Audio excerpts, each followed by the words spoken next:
Barnes was hired, but could not start until his accommodation request to bring his service dog was formally granted by Papa John's. Papa John's denied Barnes's accommodation request and fired him before he worked a single shift.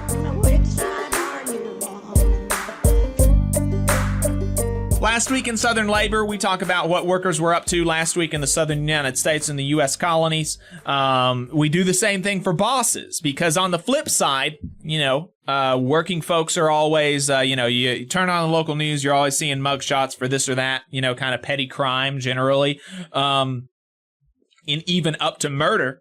And bosses are doing that kind of stuff all the time, but you don't see their mugshots on the news, so we're going to do what little we can to correct that. So here are the illegal activities of Southern bosses on the week ending on November 24th. Starting in Georgia, Papa John's Pizza will pay $175,000 and provide other relief to settle a disability discrimination lawsuit filed by the U.S. Equal Employment Opportunity Commission, the federal agency announced last week. According to the lawsuit, in early 2020, Michael Barnes applied for a job at his local Papa John's restaurant in Athens, Georgia, after hearing from a friend that the company hired individuals with vision impairments. Barnes, who is legally blind and relies on his service dog for his commute, reached out to the local store manager and applied for a job. Barnes was hired, but could not start until his accommodation request to bring his service dog was formally granted by Papa John's. Papa John's denied Barnes's accommodation request and fired him before he worked a single shift. That conduct violates the Americans with Disability Act, and so the EEOC filed suit in U.S. District Court after first attempting to reach a pre-litigation settlement. Under the 2-year consent decree that resolved the lawsuit, Papa John's will pay $175,000 in monetary damages to Barnes. It will train its employees on the ADA, review its employment policies, and allow the EEOC to monitor complaints of discrimination or retaliation.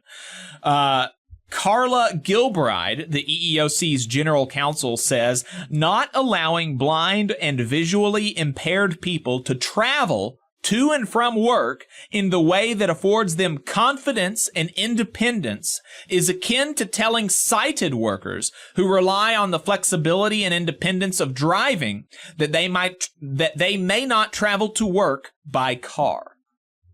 Hey, 5 seconds. Just wanted to say that this is only possible because of our donors. If you want to see more of this, then consider donating yourself at tvlr.fm/donate. Heading over to South Carolina, a U.S. Department of Labor investigation has recovered $140,000 in back wages from a Spartanburg, North Carolina nursing home health care provider that wrongly exempted 29 employees from overtime and failed to pay them proper wages in violation of federal regulations. The department's Wage and Hour Division investigators found that Appella Health Management, operating as Spartanburg Regional Healthcare System, listed some occupational therapy and physical therapy assistants as overtime exempt and paid them on a per visit rate when, in fact, they did not meet the duties test for learned professionals. By doing so, the employer violated the Fair Labor Standards Act by not paying the additional time and a half rate for hours over 40 in a work week. Appella Health also failed to maintain records of hours worked by the affected workers. To use the learned professional employee overtime exemption, employers must meet several criteria and cannot apply the criteria randomly, said Wage and Hour Division District Director Jamie Benefiel in Columbia, South Carolina. The Department of Labor is determined to protect the rights of the nation's healthcare workers, people who provide vital services to those in need and who deserve to be paid all of their legal wages and benefits in return for their hard work. Rounding it out in Florida, a global manufacturer of industrial gas could have prevented a May 2023 explosion in High Springs, Florida, that severely injured several employees by following required operating procedures in the manufacturing process, a U.S. Department of Labor investigation has found. After the explosion at Air Liquid Advanced Materials Incorporated, investigators with the department's Occupational and Safety and Health Administration initiated an inspection at the manufacturer's site where diborane, a toxic, colorless, and pyrophoric gas, is produced, distilled, mixed, and transferred. OSHA determined the explosion occurred as a 25-year-old product technician used a heat gun to transfer gas from an aluminum source cylinder to a steel cylinder. The blast propelled the worker through the building's wall, causing severe injuries. They were flown to UF Shands Hospital's trauma center and treated for brain injuries, third-degree burns, and a leg amputation. 4 other workers also suffered various injuries and were treated at the hospital. In addition, first responders aiding in the employees' rescue suffered chemical burns to their hands and were also taken to the hospital's burn center. After its investigation, OSHA cited Air Liquid Advanced Metals for willfully exposing workers to fire and explosion hazards by requiring them to use equipment not intrinsically safe in the presence of flammable chemicals and vapors. The agency also cited the employer for 12 serious violations, including the following: not removing equipment in hazardous locations with ignitable or combustible properties of specific gases, vapors, dust, or fibers present, and not classifying buildings as process safety management sites properly and documenting that equipment complied with recognized good engineering practices.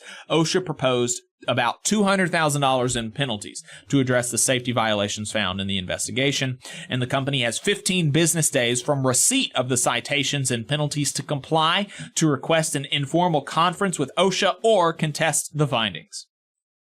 We have a few dishonorable mentions. The city of Livingston, Kentucky was under an evacuation order for most of Thanksgiving as a result of a derailed CSX freight train carrying sulfur that was breached, resulting in a chemical fire and a coating of the county in a mixture of sulfur dioxide and smoke from the fire. Residents said that you couldn't see 3 feet in front of your face.